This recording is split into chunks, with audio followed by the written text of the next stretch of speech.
Elizabeth and Philip take their places on history's pages. To the stirring strains of Mendelssohn, they march as man and wife toward the west door amidst nearly 3,000 invited spectators.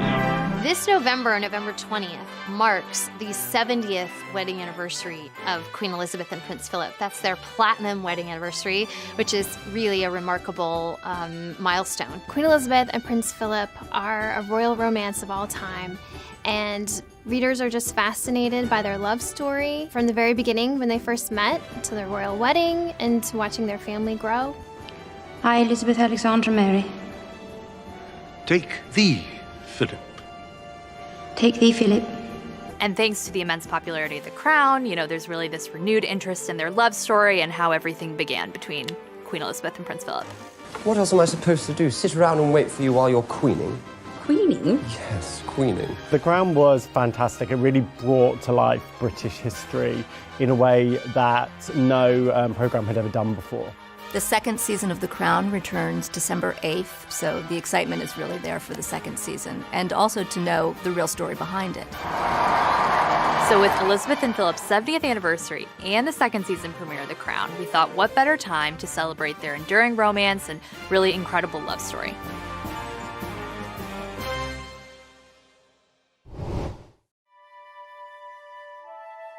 I have seen firsthand what it is like for a royal family to be overthrown because they're out of step with the people. I left Greece in an orange crate. My father would have been killed. My grandfather was. I'm just trying to protect you. The future Prince Philip, Duke of Edinburgh, was born in 1921 in Corfu, Greece. The newborn noble was nephew to the reigning Greek king, Constantine I. Philip is a royal in his own right, well before he ever met and fell in love with Elizabeth. He is actually from the Danish royal family. Danish by birth, his grandfather became a Greek king in the 19th century. Prince Philip's ancestral background is a little confusing, like many European royals of that time.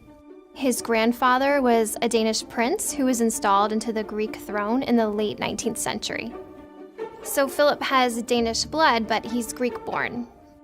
Philip was actually forced to leave Greece when he was 1 year old. Philip left his homeland of Greece under pretty terrible circumstances. There was a military coup. His uncle, King Constantine, was ousted as the monarch, and Philip ended up having to be smuggled out of the country in an orange crate. He was forced to go and live with relatives in Britain. Philip received a very prestigious British education. He went to private boarding schools at Cheam and Gordeston. He joined the Royal Navy at 18, and he was actually the top cadet in his class, which was impressive. He was under the tutelage of his very close uncle, Dicky Mountbatten. Philip's real father lived in Monte Carlo and died when Philip was in his early 20s. Because Prince Philip didn't really grow up around his father, Lord Mountbatten became a really important father figure in his life. Are you sure you wouldn't have preferred one of those, someone with a grand title, rather than a homeless Charlie Crown? No. Oh. In The Crown, Philip is portrayed by Matt Smith. The 35-year-old actor is best known for playing the title role in the hit BBC series Doctor Who. Well then, no time to lose. I'm the Doctor. Do everything I tell you, don't ask stupid questions, and don't wander off. When I first found out that Matt Smith was playing Philip, I found it quite strange, and I was scratching my head because you always imagine Philip as he is now, as an older gentleman, and Matt Smith is quite a hot actor. And then when you saw him on screen and he played such a sizzling portrayal of him, and you look back at the photos of Philip when he was younger, and he was a very, very strikingly handsome man. And Matt really captured his physicality, but also his personality. Try and get some sleep. You too? A naval officer's stag night. Chance would be a fine thing.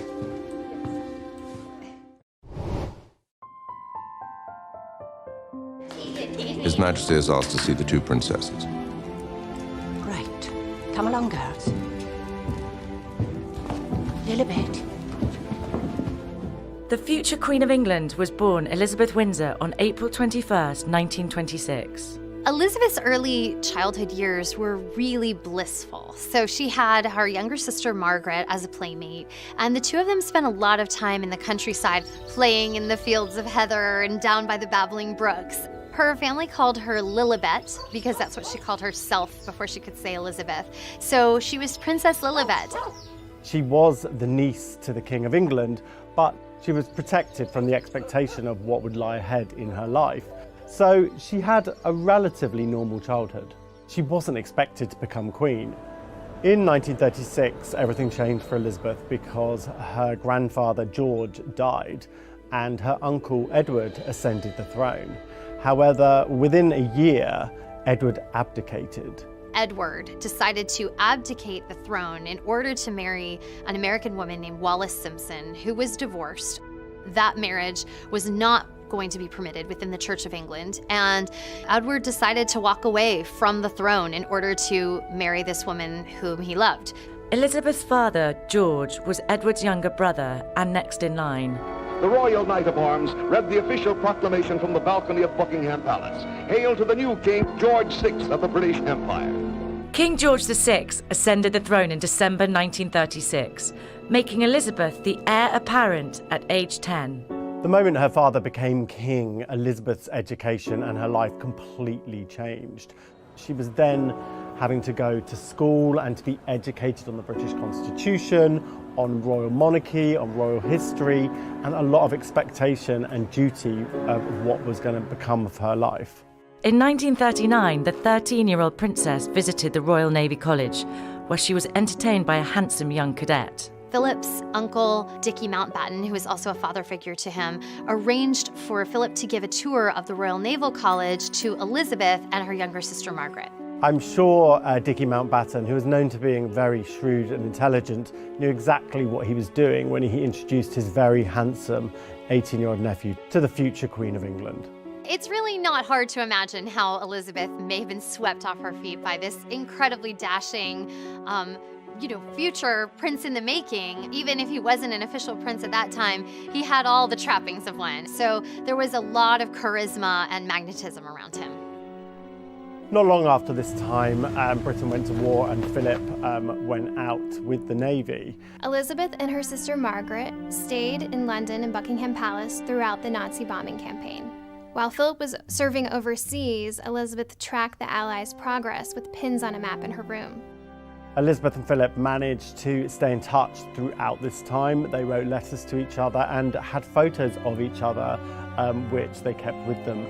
Sometimes Elizabeth's letters are auctioned off, and there was one set from that time where she talks about how Philip drives really fast cars, and you can tell how smitten she is with him. Like so many young couples in Britain, the war shaped them and brought them closer together. In The Crown, Elizabeth is played by Claire Foy. The 33-year-old actress received an Emmy nomination for her performance. Claire Foy really did a lot of research to play the role of Elizabeth. And, it's a tough role because Elizabeth is not a superstar in terms of her own kind of charisma. It doesn't feel right, as head of state, to do nothing. It is exactly right. She's the center of the show, obviously, but she's a very understated woman, and that's a tough one to pull off. And I feel like Claire Foy really taps into the sort of quiet power that the Queen projects. But surely doing nothing is no job at all. She really captures that balance of duty and personal struggle and emotion that Elizabeth went through and that Elizabeth is known for.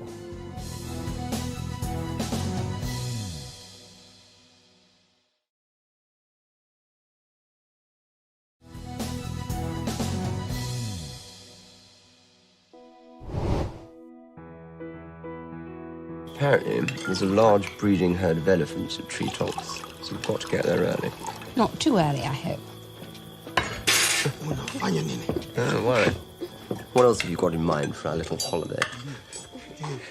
Elizabeth and Philip were first introduced in 1939. By 1943, Elizabeth was the 17-year-old heir to the British throne, while Philip was a 22-year-old decorated officer in the Royal Navy. When Philip was the first lieutenant of HMS Wallace, a warship, he made this very shrewd move, which he's credited for in the history books. There was a huge attack going on, and he basically turned off all of the lights on the ship and set out some rafts outside the ship with burning debris to make it look like the ship had been attacked and everyone on the ship was dead. And it meant that the ship actually survived the attack and drifted out away from the enemy fire. The surviving soldiers have praised his heroism and his strategy over the years, and he saved a lot of lives that day. Prince Philip was quite a catch. He was, quite tall. He's a very imposing gentleman, very handsome. And in fact, the Queen's bridesmaid, Lady Pamela Hicks, told people at one point that, Philip was every girl's dream Viking prince. That's what he was for Elizabeth. When the romance really sparked for Philip and Elizabeth would have been the Christmas of 1943.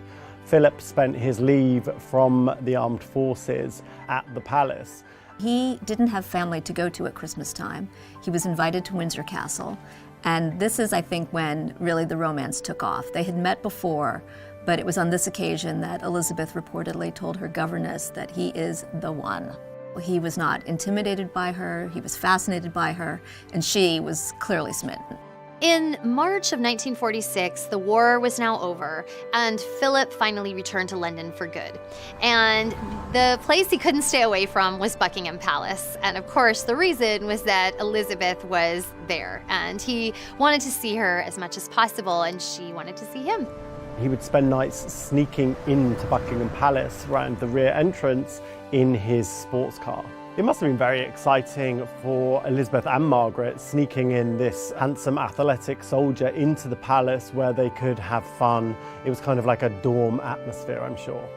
In June of 1946, on a family trip to Balmoral, which is the royal family's estate in Scotland, it's one of Queen Elizabeth's favorite places in the world, Prince Philip finally popped the question to Elizabeth, and without even asking anyone, she accepted his proposal.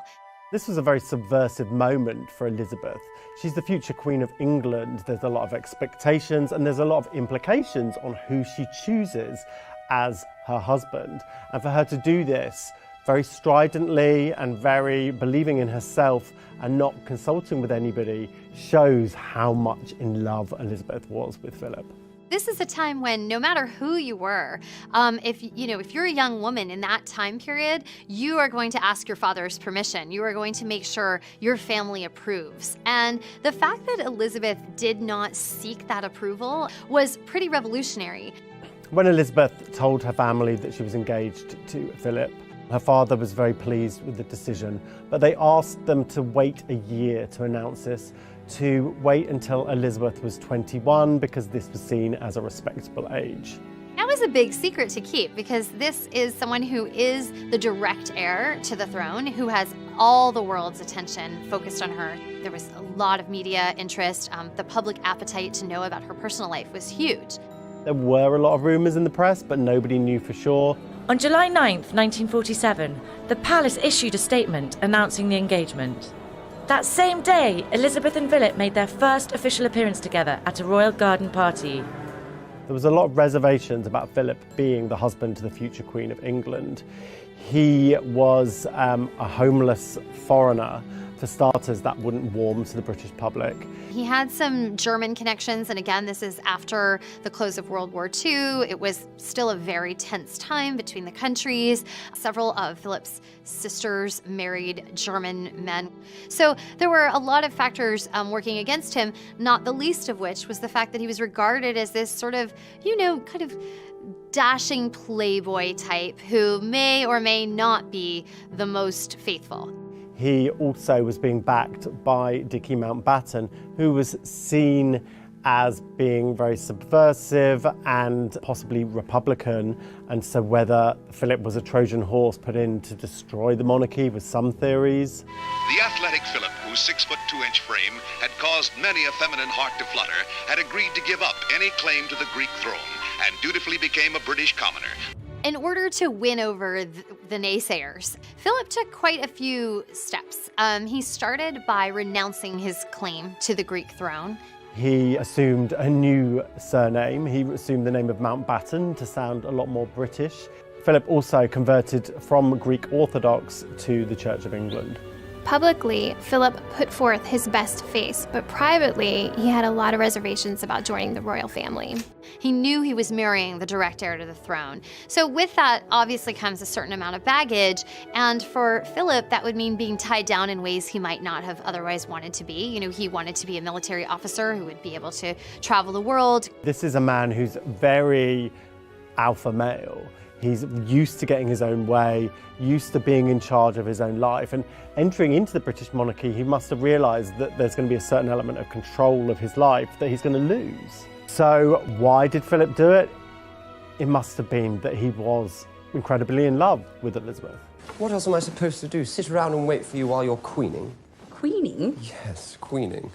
The crown begins with Elizabeth and Philip's wedding day, which is unfortunate because their courtship was one of the most exciting times of their lives. Maybe I'd like your help with the queening. Oh, in the same flattering way you asked me to redecorate Claret's house. Well, you did that jolly well. I felt like a sissy. But the crown certainly deals with this central dramatic conflict in their relationship, which is power dynamics, which is what makes the show and their marriage so fascinating. They hate you. They do not hate you. They do. They treat me as an outsider. An irrelevance. Everyone does.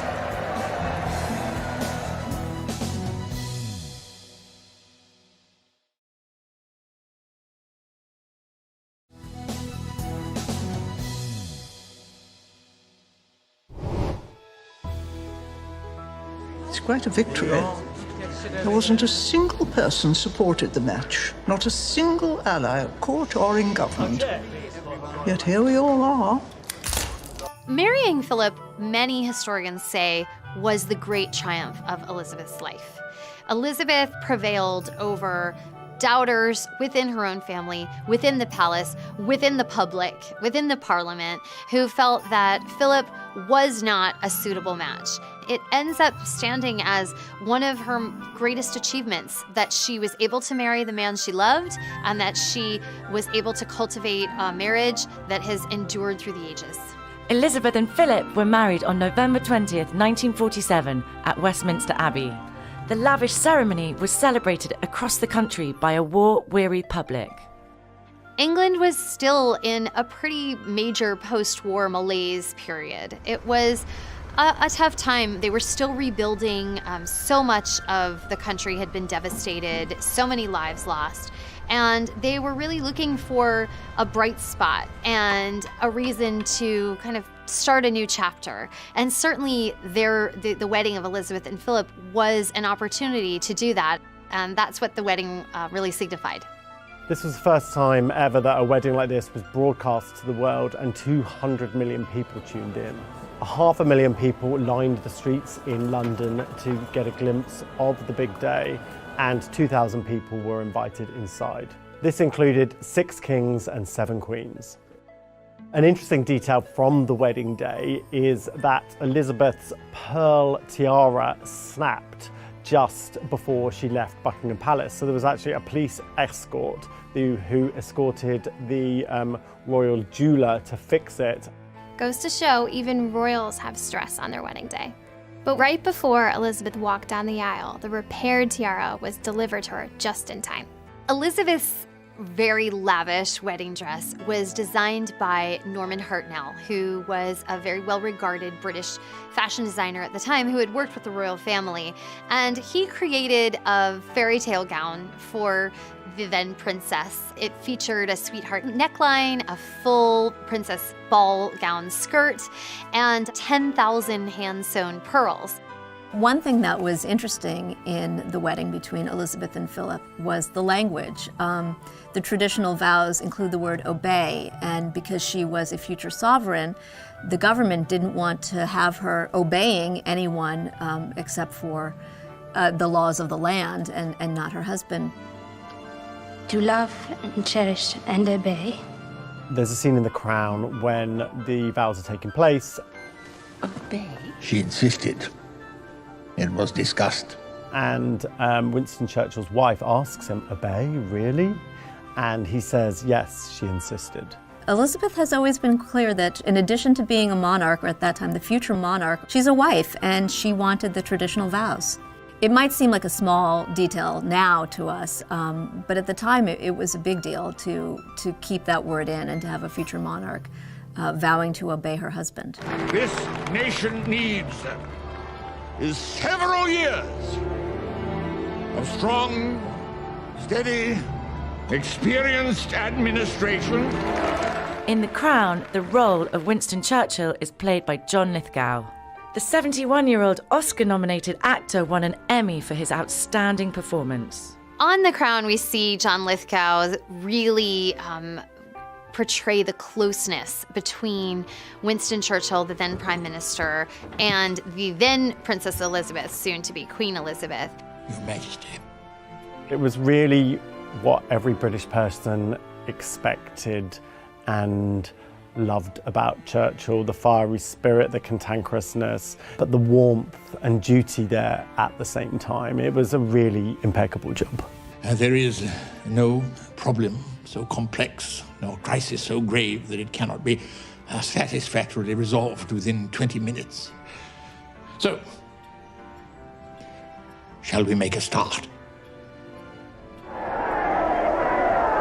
On the balcony where kings and queens have appeared unnumbered times on great occasions, the young couple happily share the supreme day of their lives with their countrymen. For Royals fans, one of the best moments in any royal wedding is the big balcony moment. And that's something we have anticipated, certainly in modern times, for Kate and William's wedding, for Charles and Diana's wedding, but it really all started with Philip and Elizabeth's wedding.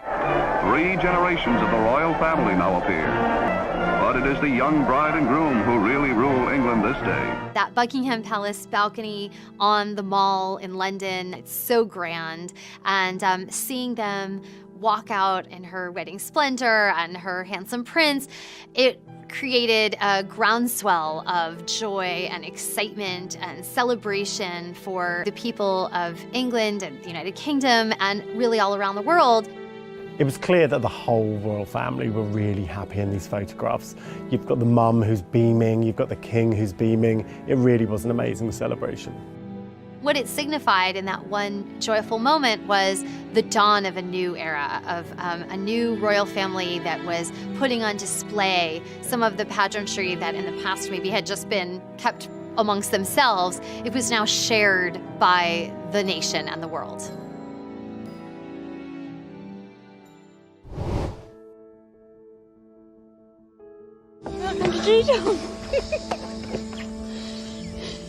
You're a bloody idiot. After Elizabeth and Philip married, they had this sort of golden honeymoon period. She was not yet queen, she was still Princess Elizabeth. Her husband was serving in the Royal Navy. This is a time where they're living a really normal life, and this is when they start a family. On November 14th, 1948, Elizabeth gave birth to Charles, the future Prince of Wales. Her Royal Highness is the proud and happy mother of a prince. The salute is fired, and in the monarch's home lies the infant boy who will one day be king. Philip and Elizabeth were solid and good parents. They were very loving. They were very unsentimental, though. It was a very different time, and they would often leave their children for months on end. By the time of their second anniversary, he was on active duty again in Malta. She left Charles with the governess and the Queen Mum and joined her husband. The time in Malta really was the time of Elizabeth's life. It was a really great time of freedom and to really be a normal married couple. The Queen's able to go out shopping, she's able to go and get her hair done. There's a great candid photo of the Queen from that period before she was queen dancing on a Navy ship. And she looks so carefree. She's sort of spinning around, her hair and her skirt flying behind her. And it's really a queen you do not usually see. While in Malta, Elizabeth became pregnant for the second time, and in August 1950 gave birth to Anne, the couple's only daughter. Following Philip's time in Malta, they returned to London and Clarence House had been renovated for them. And the Clarence House is a royal residence, but it's not like Windsor Castle or Buckingham Palace. It was a family home, and they redecorated it. They made it their real first home. These years living in Clarence House as a normal nuclear family was a very precious time for them before she would become the queen and they would have to move to Buckingham Palace. It was clear to Elizabeth that because she was in line for the throne and her father, King George, had been ill with cancer for a long while, her life was going to change. In 1951, King George had one of his entire lungs removed, so they really knew that this magical time wasn't going to last forever. That looming, there was the threat of King George's death and Elizabeth's ascension to the throne.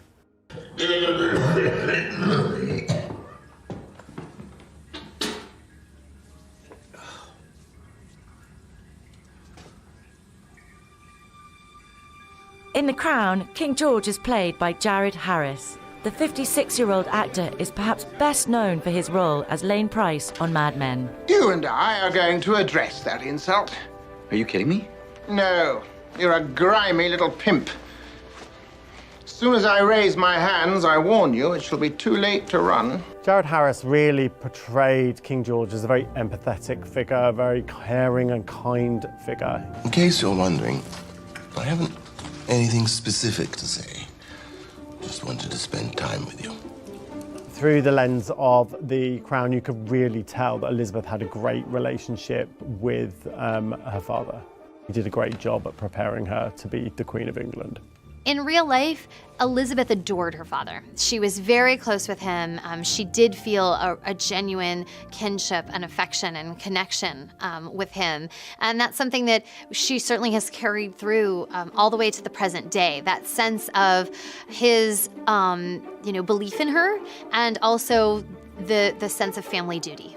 On February 6, 1952, King George VI died of lung cancer.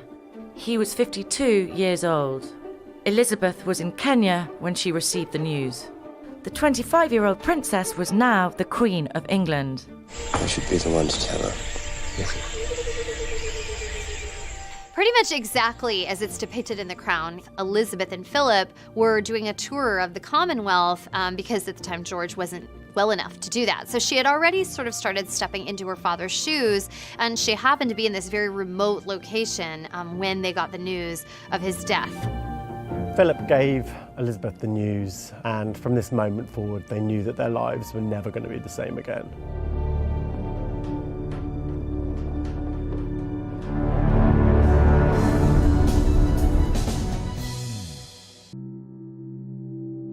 I'll escort her down from there. No, sir, if you don't mind, the Crown takes precedence.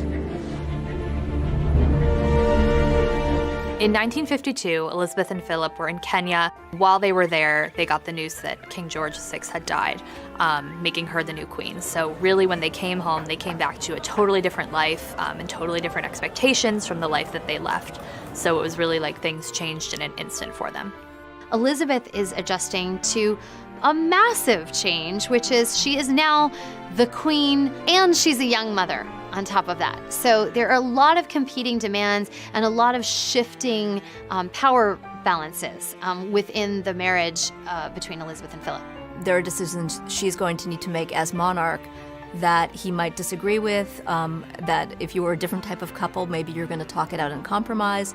She's now the queen. Immediately, Elizabeth and Philip have to move from Clarence House to Buckingham Palace. And straight away, Philip is realizing that his power and his influence and his decision-making is waning, and he's losing control of aspects of his life. Clarence House. Our home?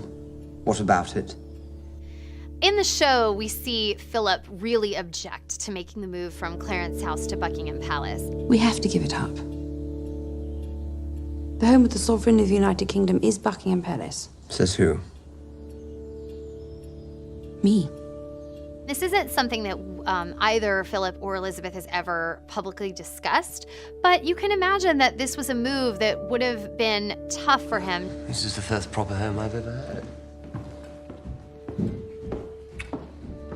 Knowing that he was going to a place that was A, gigantic, drafty, not the cozy family home that maybe, they had been able to craft for themselves in Clarence House, but also really in the public eye. They'd rather we didn't keep the name. Mountbatten. Who's they? Cabinet. It's none of their business. One of the first conflicts to arise once she's made queen is what the children will be named. Philip very much wanted his children to carry the name Mountbatten, as he did. The name has to be Windsor, for stability. The Queen, acting on advice and request really from the government, had to keep the name Windsor, and they did. This was one of the biggest fights in Elizabeth and Philip's marriage. Philip was really rankled about this decision. He remarked that he was the only man in England whose children wouldn't be taking their father's name. What kind of marriage is this? What kind of family? You've taken my career from me, you've taken my home, you've taken my name. I thought we were in this together.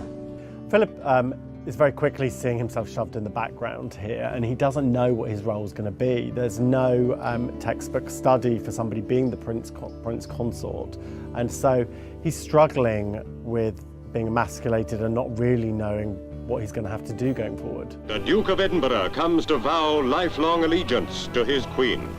On June 2nd, 1953, 16 months after the death of her father, Queen Elizabeth was officially crowned at Westminster Abbey.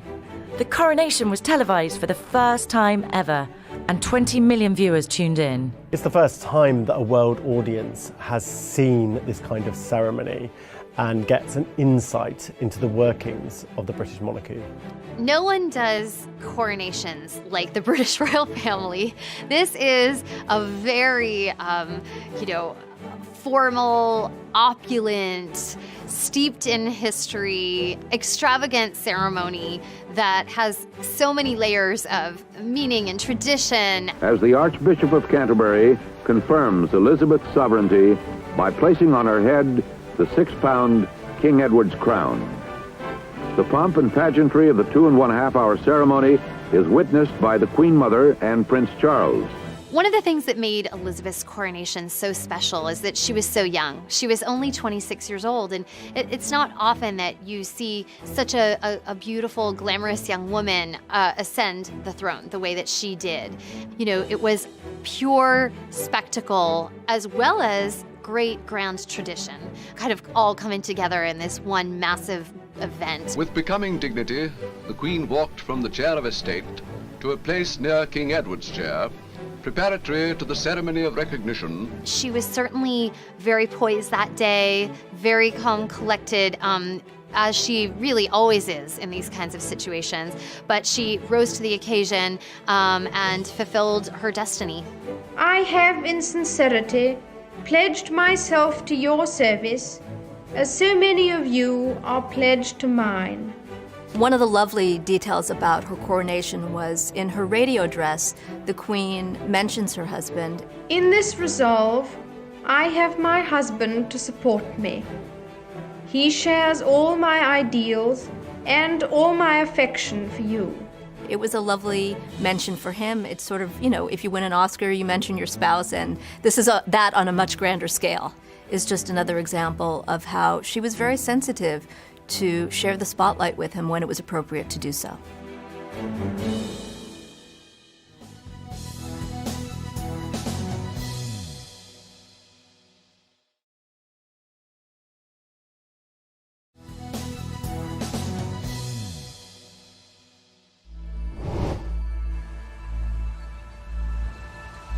Take a worm.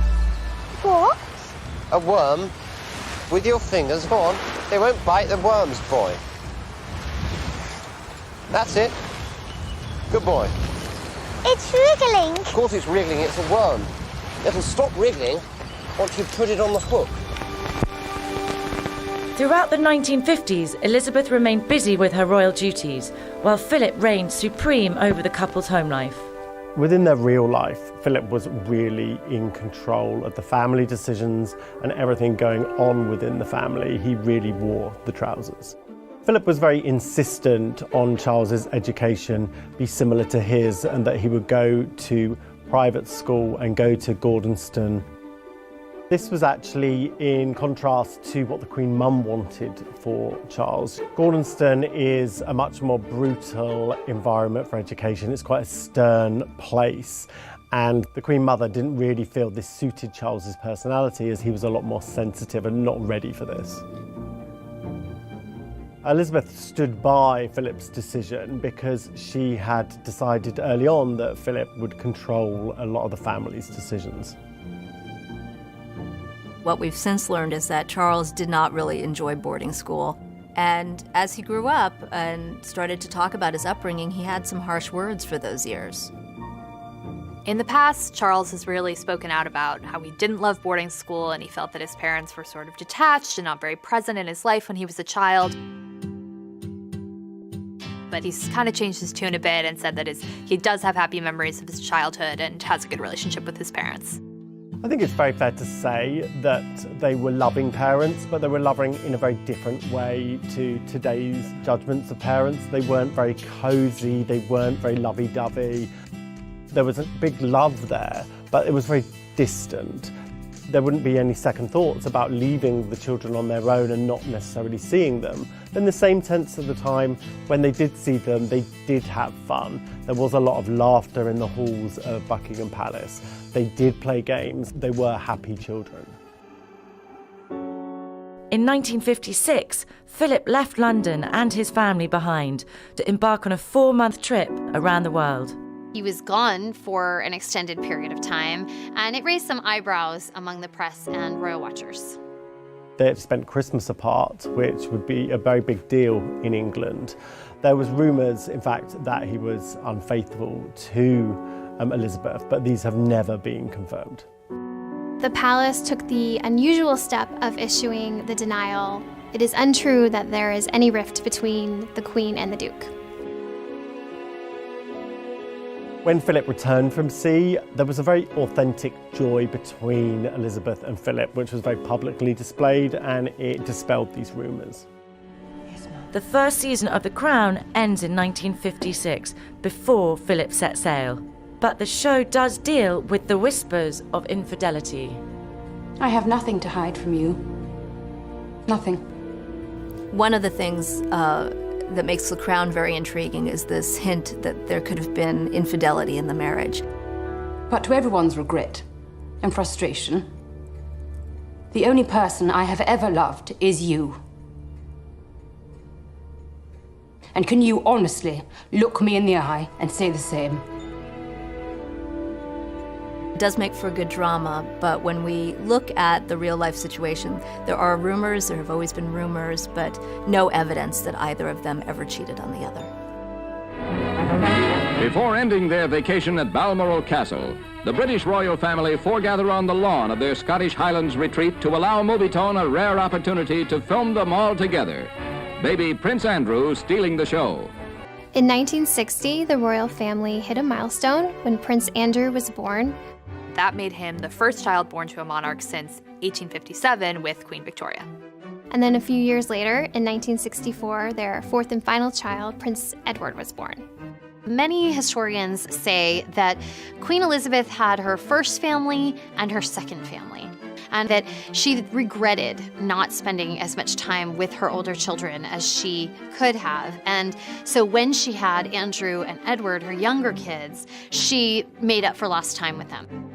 Although she was still very much always responsible in terms of her duty, she wanted to make sure she had more time to be a mom.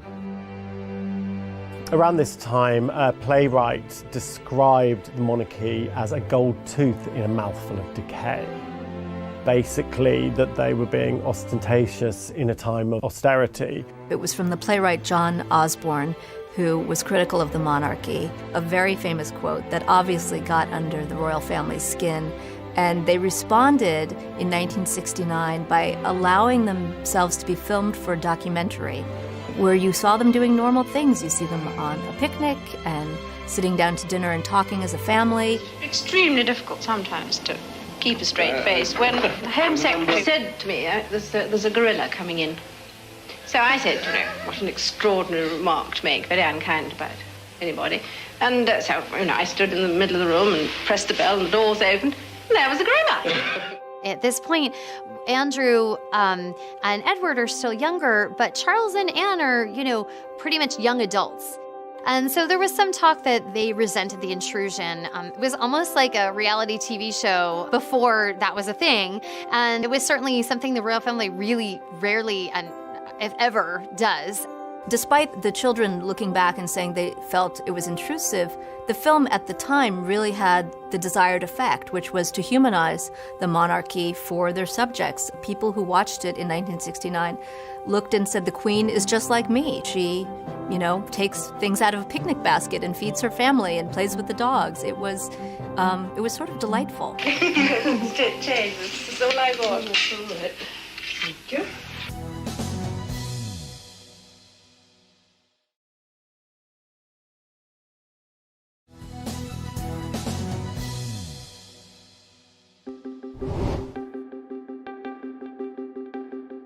I want to thank all those in Britain and the Commonwealth who, through their loyalty and friendship, have given me strength and encouragement during these last 25 years.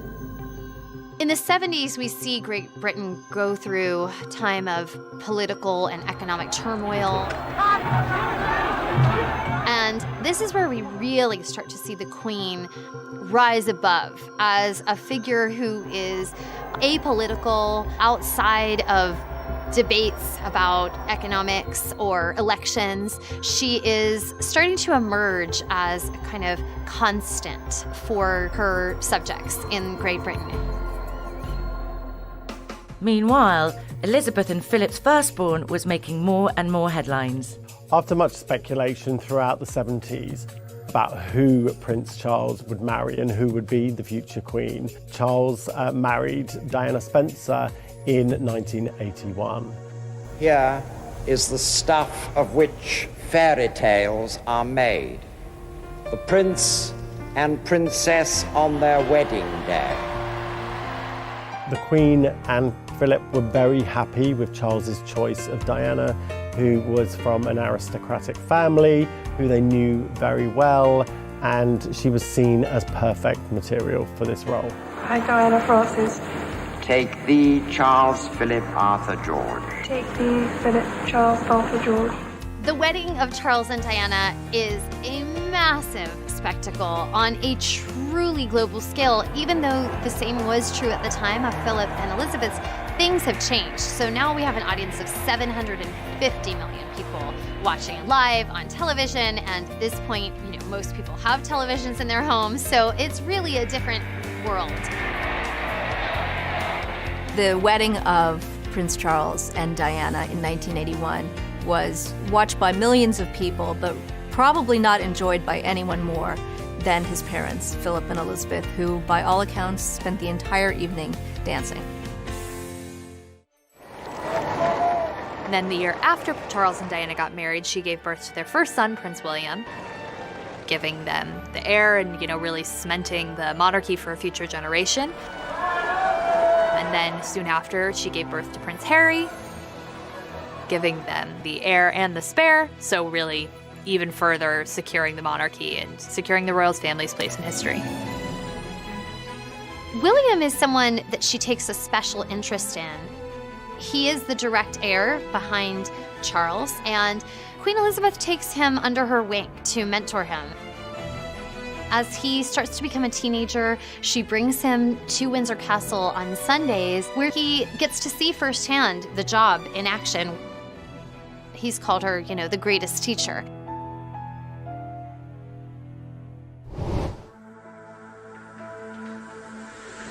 "1992 is not a year on which I shall look back with undiluted pleasure. In the words of one of my more sympathetic correspondents, it has turned out to be an annus horribilis." The most difficult time of Philip and Elizabeth's life would have been 1992, which she in fact described as her annus horribilis in her Queen's speech at Christmas time. The annus horribilis is a Latin term that the Queen used to describe a very bad year. And she wasn't being dramatic. It was a year that saw 2 splits, Charles and Diana, Andrew and Fergie, the divorce finalized between Anne and her first husband, and then it was capped off with a fire that destroyed a portion of Windsor Castle. I sometimes wonder how future generations will judge the events of this tumultuous year. I dare say that history will take a slightly more moderate view than that of some contemporary commentators. He who has never failed to reach perfection has a right to be the harshest critic. Prince Charles and Princess Diana's separation is a period of tremendous pain for the royal family, and in particular for Queen Elizabeth, because this is her firstborn child, and marriage is extremely important and sacred to Elizabeth. So first she finds out that this marriage isn't working. Next, Princess Diana goes on television, and Prince Charles also, and each give interviews talking about their own infidelities. And in Charles's case, he admits that he cheated on Diana with his longtime love, who he would later marry, Camilla Parker Bowles. And in Diana's case, she famously says, "Well, there were 3 of us in this marriage, so it was a bit crowded." And for the Queen, Diana's interview is really the final straw, because she feels that this public war of words cannot continue to play out in the spotlight, that it needs to be over. So many people in royal circles say that it was after Diana's interview, the Queen intervened and said, "It's over, you two need to call it quits and move on, because this is not working anymore." Charles and Diana's divorce was finalised in 1996. The following year, Elizabeth and Philip were forced to mourn the sudden and tragic death of the People's Princess. Confirmation from Buckingham Palace tonight that the world has lost Princess Diana at age 36, dead in a car crash in Paris, along with her companion of the past several weeks, Dodi El Fayed, one of the heirs to the Harrods department store fortune. The Queen's reaction was criticized really around the world, especially, however, among the people of the United Kingdom, who were really grieving in their own way for this beloved princess. She was, at this point, her son's ex-wife. She was also the mother of 2 of her grandchildren, and she was a figure whose own fame had really outstripped the Queen's in many ways, and certainly her popularity had become on another level from anything the world had ever seen before. So that was a lot. There were a lot of layers for the Queen to navigate after Diana's death.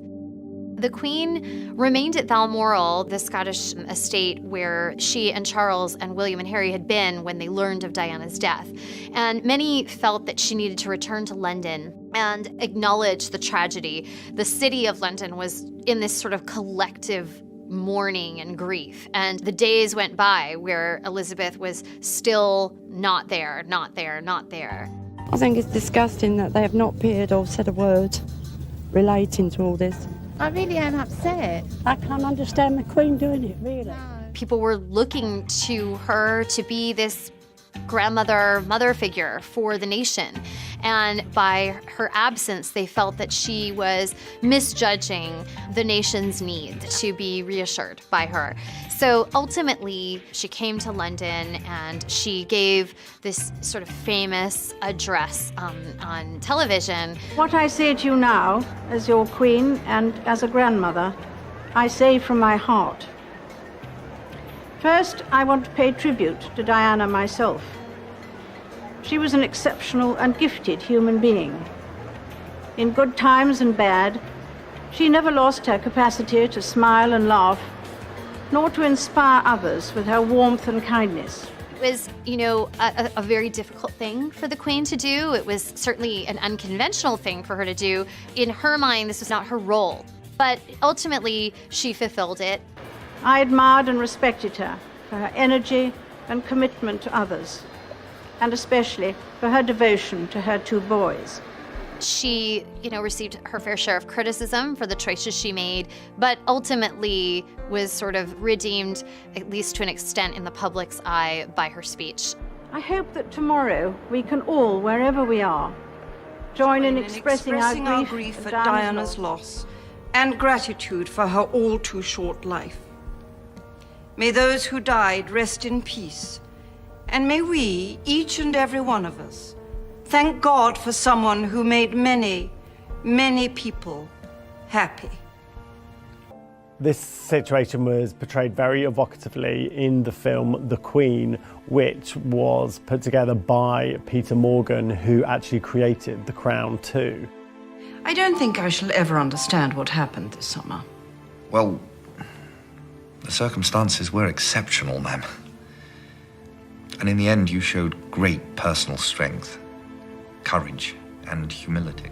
You're confusing humility with humiliation. Peter Morgan has really made a career of portraying Elizabeth and the real personal side of Elizabeth, and that's exactly what he does so well in The Crown. And the producers of The Crown have said that their hope is to go all the way through with the Queen's life through the modern day. So eventually we will see this play out in The Crown.